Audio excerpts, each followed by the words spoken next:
It's a serious question. Sorry. Do you think you're the devil himself? I don't know. Why would you say that? Because you have all the attributes. Sex offender Jeffrey Epstein. Jeffrey Epstein documents. Jeffrey Epstein was the pedophile. Jeffrey Epstein's Epstein file. Make all the Epstein files public. I'm tired listening Epstein file. It is confusing why most of the rich and famous people on earth connected with him. Jeffrey Epstein calls you to come to his office and you go, and then you're sitting there waiting.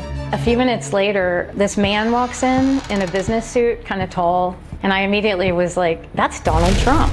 Why did so many distance themselves after his crime become public? Your response? I have no recollection of ever meeting this lady. And by the way, I never went to the island. I've said I regretted having those dinners. And what was Epstein really offering that attract politicians, billionaires, celebrities, and royalty? The answer is more complicated than most people think. To understand it, first we need to understand who Jeffrey Epstein really was. How did he build relationship with some of the most powerful people on earth? How did he lure and exploit his victim? And how did he create one of the most infamous sex trafficking operation in modern history? And this is the story of Jeffrey Epstein and empire he built.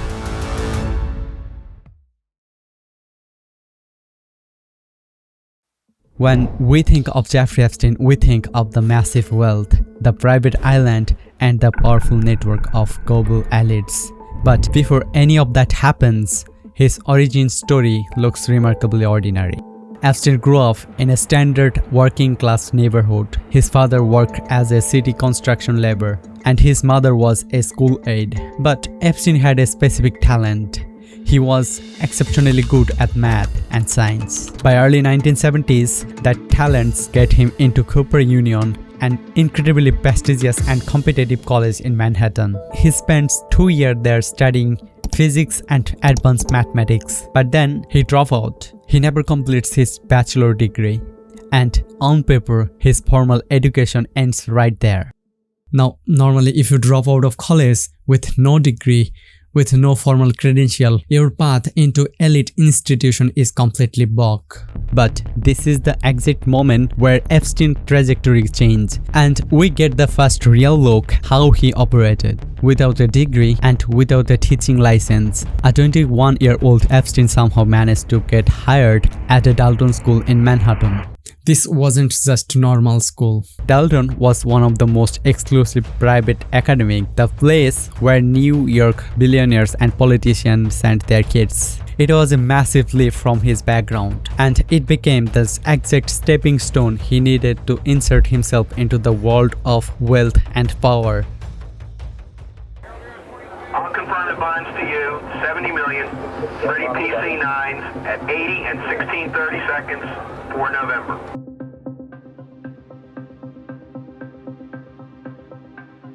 In 1976, Jeffrey Epstein got a job at Bear Stearns, one of Wall Street's leading investment banks. It was a surprising achievement. Epstein had never completed his college, yet he managed to enter a world normally reserved for graduates of elite universities. In 1982, Epstein left Wall Street and started his own company, operating it from his apartment in Manhattan. But there was a problem. Nobody really knew what the company actually did. Epstein claimed he managed money from extremely wealthy clients. At another times, he said he worked as a financial bounty hunter, tracking down money that had been lost, stolen, or hidden through the fraud, and helping recover it. Whether those claims were true, exaggerated, or something in between, but someone got interested about him. Steven Hoffenberg, the head of Tower Financial Corporation, specially brought Epstein in and hired him as a consultant. What does work this company? On surface, it say we'll take money from investor and we'll buy companies or make loans. Then we'll give investor a nice return. Sounds fine, right? But here the catch. In reality, Tower Financial became what we call a Ponzi scheme. Here actually what happened. Imagine you are an investor. Like you, there are more investors coming in. Now, they have huge money, but they do not use that money for profit. They're still looking for more investors, so they can use the new money from investor to pay off early ones, rather than making actual profit from real business activities. So it looks like money was flowing, but underneath it was shifting money around. And Jeffrey Epstein, his job, find wealthy client, raise money, help arrange deal. For that, he reportedly earned around $25,000 a month, roughly $70,000 in today's dollar. Anyway, that's not our story. After struggle several years, Jeffrey Epstein reformed his company. Like before, it was cooked with mystery. His company claimed he was managing money exclusively for billionaires, but he kept information public only one client. His name, Les Wexner. Billionaire with a long and documented friendship. Jeffrey Epstein. That's clearly the financial benefactor to Jeffrey Epstein and has not been contacted or interviewed by the FBI or the DOJ. Les Wexner founded a small clothing store in Ohio and turned it into global powerhouse that owned brands like Victoria's Secret,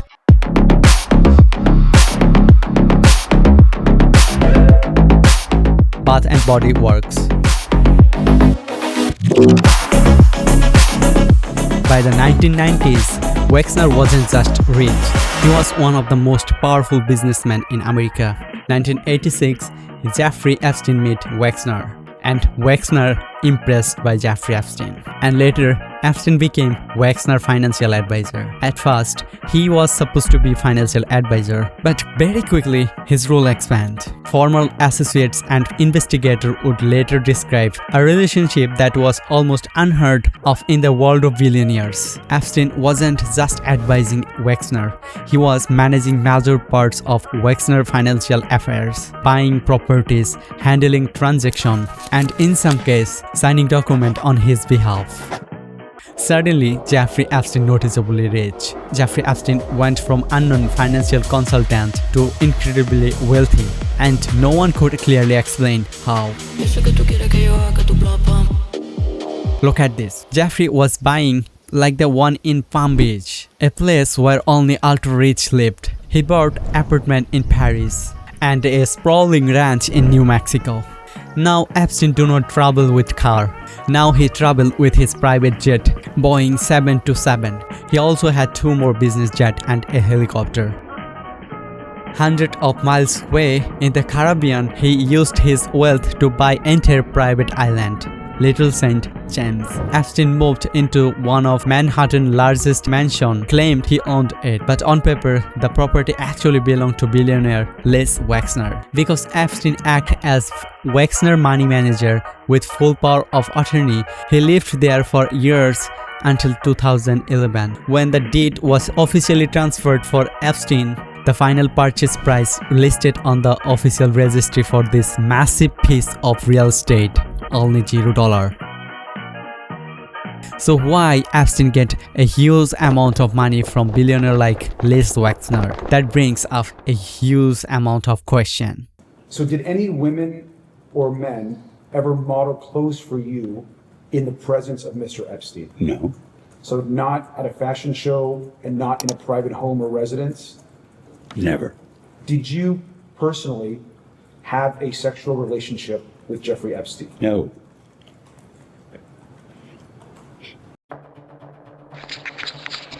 Following was a phone call from Alfredo Rodriguez, date of birth.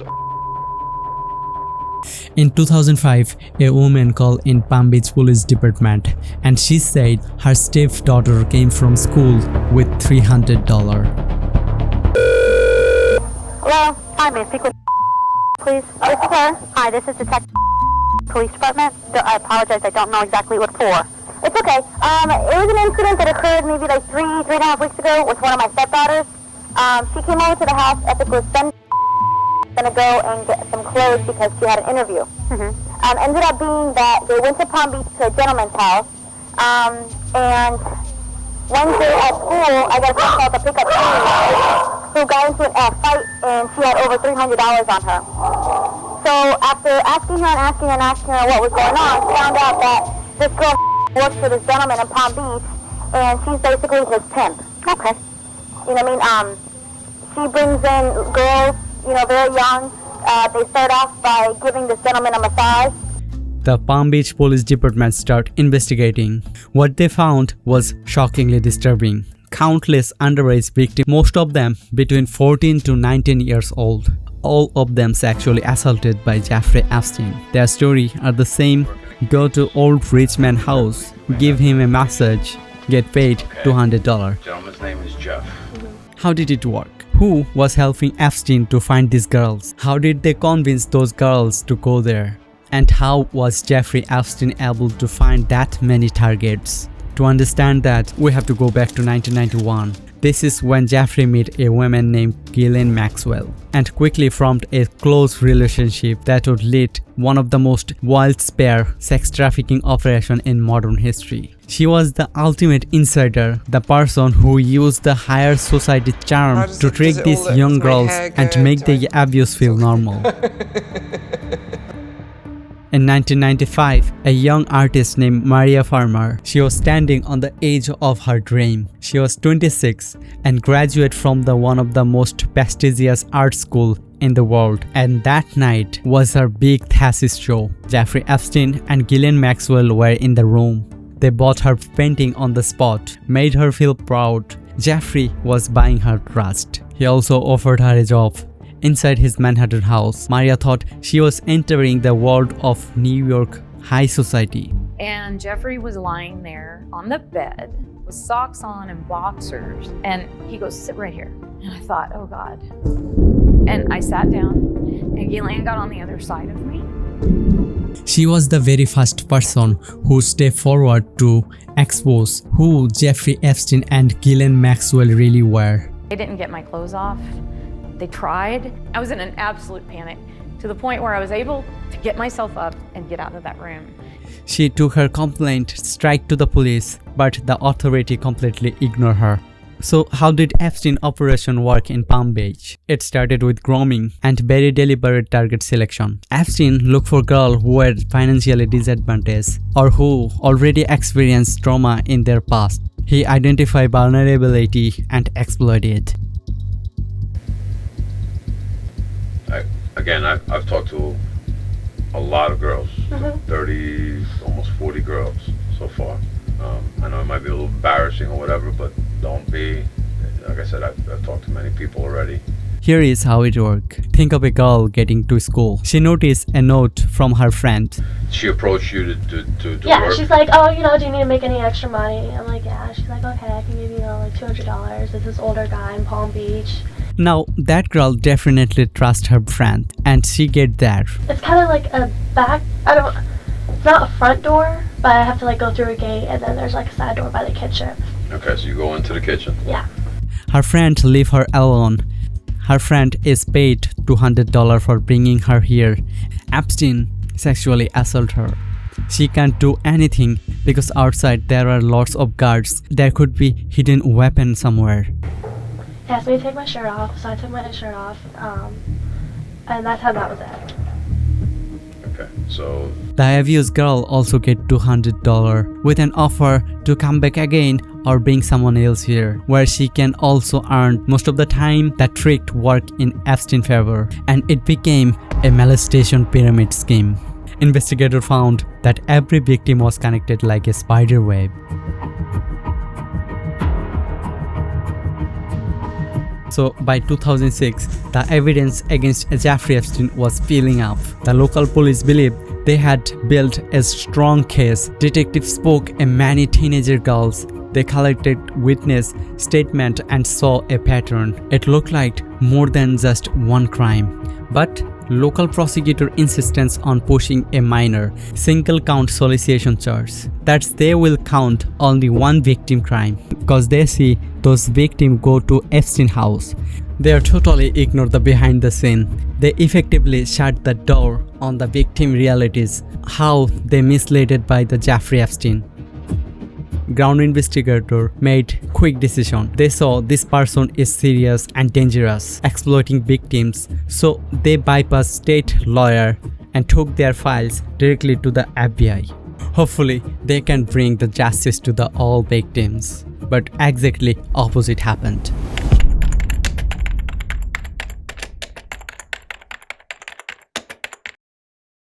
FBI start investigating from the scratch, and it take a long time. Meanwhile, Jeffrey Epstein began spending money to save himself. He hired elite legal team, and they were quite aggressive. They attacked by saying that if a guy hired a prostitute in Florida, that is a local Florida problem. The local police should handle it. The FBI is for nationwide crime. The FBI has no right to be here. They told prosecutor the girl were extortionists, claiming they were exaggerating everything just to get a big payout from billionaires.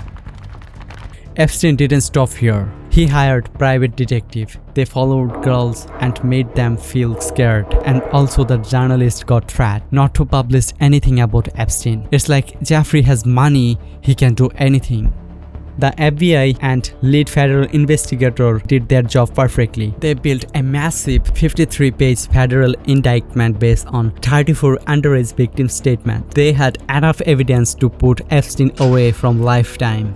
But here's the problem. The chief prosecutor, Alex Acosta, changed the definition of crime. He shrank the whole case down. They wrote down on paper that Epstein just paid a local woman for sex in Florida. Here is the kicker. The absolute biggest trick to make this whole thing work, it had to be complete in total secret. They had to keep it completely hidden until it was too late to change. Under federal law, the Crime Victim Rights Act says prosecutor must tell victims about any failed deals. It's not optional, it's a law. But Acosta and Epstein lawyer, they made a backroom deal.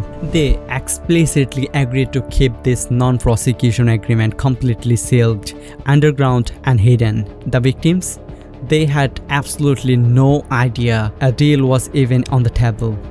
It was a trap. Why? Because if the victim don't know the deal is happening, they can't fight back. They can't walk into courtroom. They can't tell the judge, hey, this is wrong. And they can't call up newspaper or TV station to expose it. They were completely locked out. And by the time anyone else finally realized what happened, it was too late. Epstein had already signed the paperwork. Jeffrey Epstein went to jail just before 10 this morning. He pleaded guilty in open court. But guilty about what? It was basically just paying for prostitution, not about behind the manipulating victims, not about procuring minors, nothing about a massive pyramid scheme of manipulating young girls. None of it. But it gets more weird. Officially, Epstein is sentenced to 18 months in country jail. Sounds like real punishment, right? Wrong. His lawyer negotiated this absolutely mind-blowing work release lawful. Instead of actually sitting in the jail cell, Epstein is allowed to just leave. 12-hour-a-day, 6-day-a-week work release in his private office. Even his jail does not look like jail. He gets food whatever he wants. Extra quality of treat. Also, thanks to policy called gain time, just showing up and behaving well, he doesn't serve the full 18 months. He's now a free man after 6 months were shaved off of his sentence. Why? He's helping the government. A few steps, a smile, and a wave to the deputy at the door. We watched Jeffrey Epstein walk out of jail, but only his attorneys heard from him.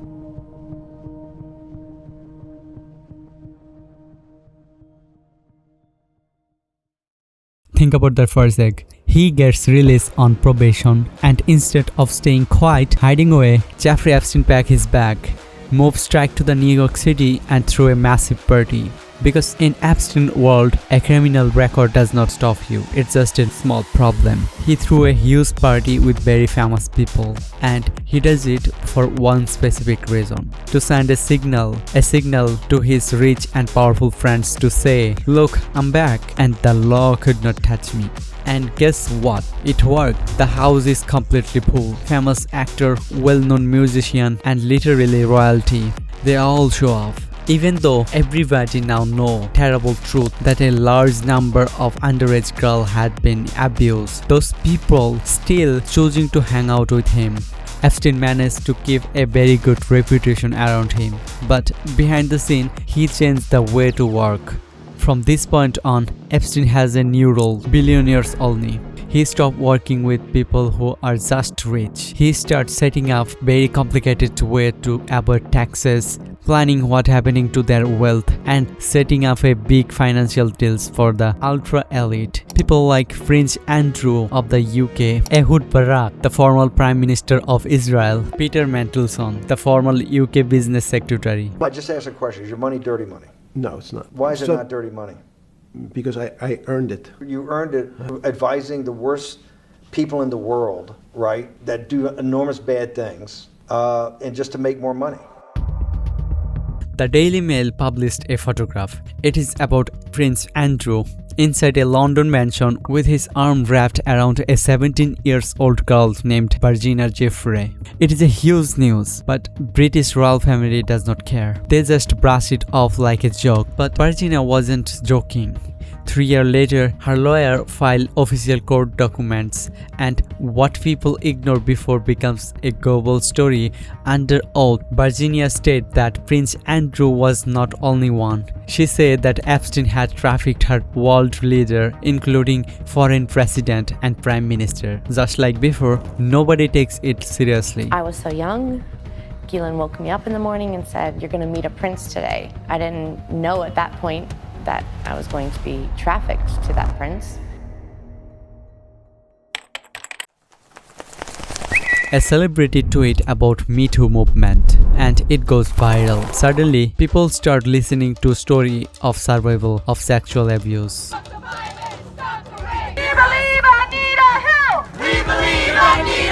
I have been sexually harassed, just like millions of other women in the European Union. Me too!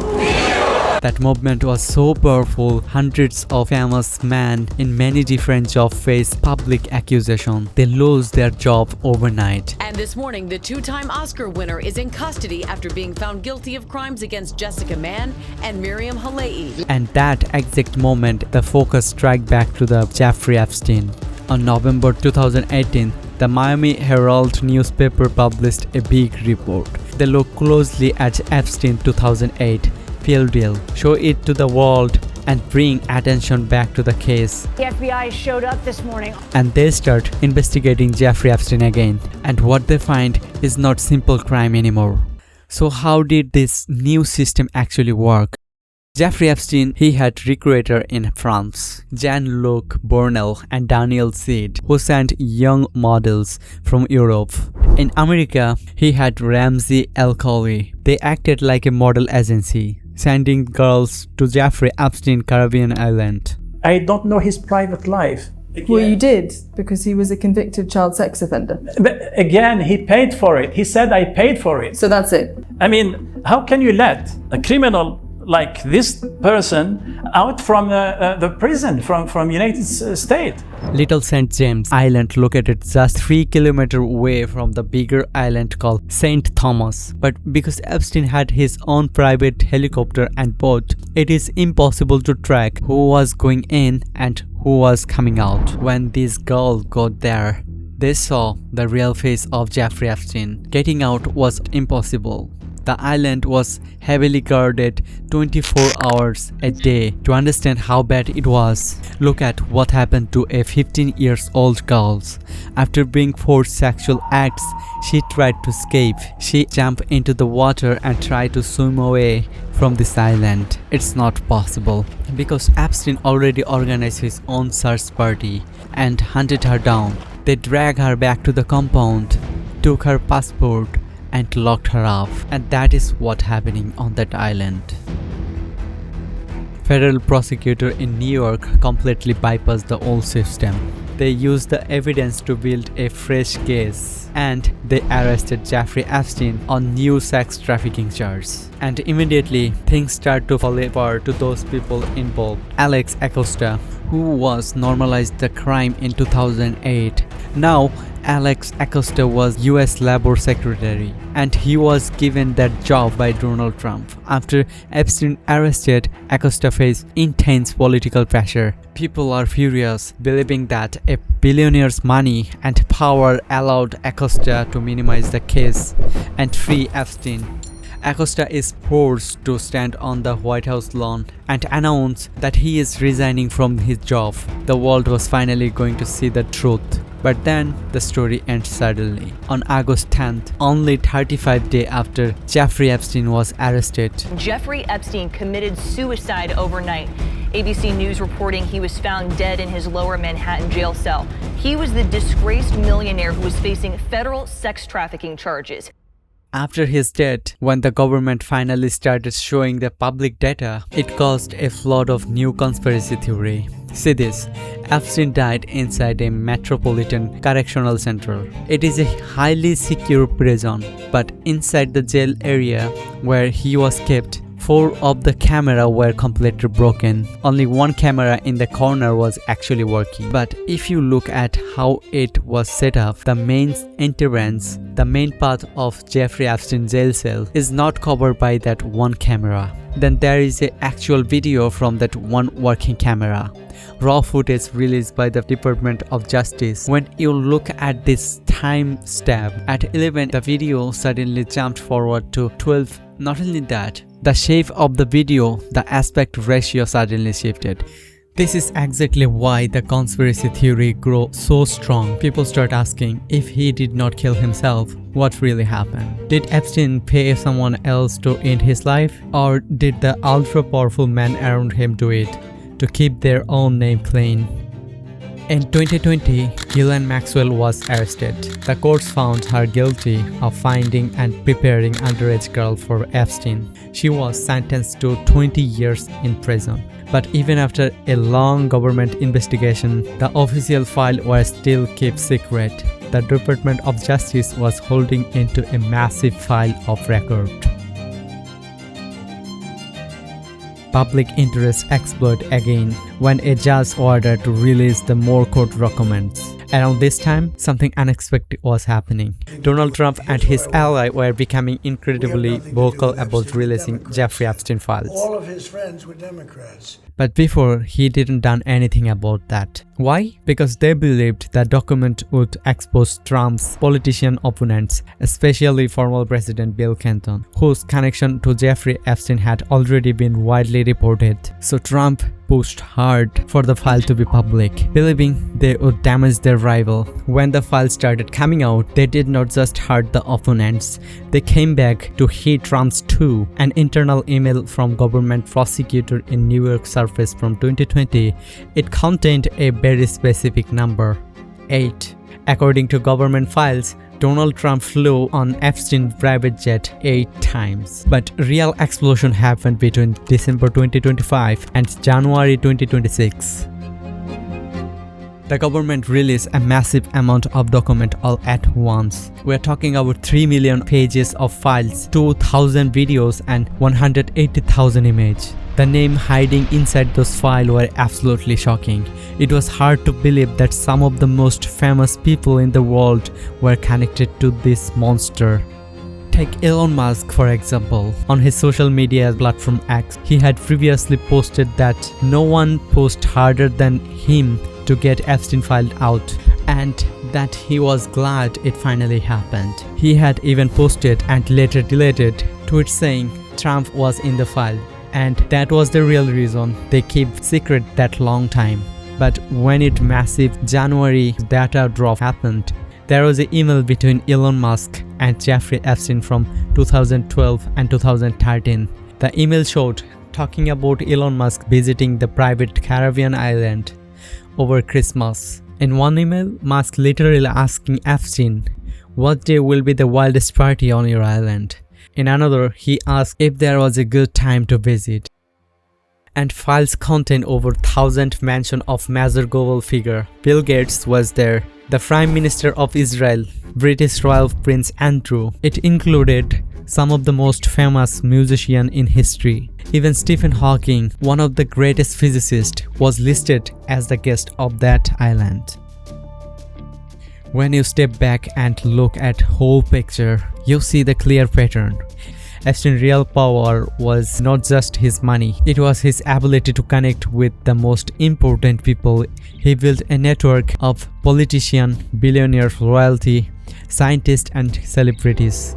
Whether every single one of them committed a crime is not the main point. The point is that Epstein built a world where having influence mattered more than following the law. He used the reputation of famous people to protect himself. We may never know exactly what happened inside the jail cell. We may never know the name every person who helped him. But one thing is completely certain: Jeffrey Epstein did not build this empire alone. The people who supposed to protect us from the monster like Epstein, the global elite who controlled the wealth, became his friends.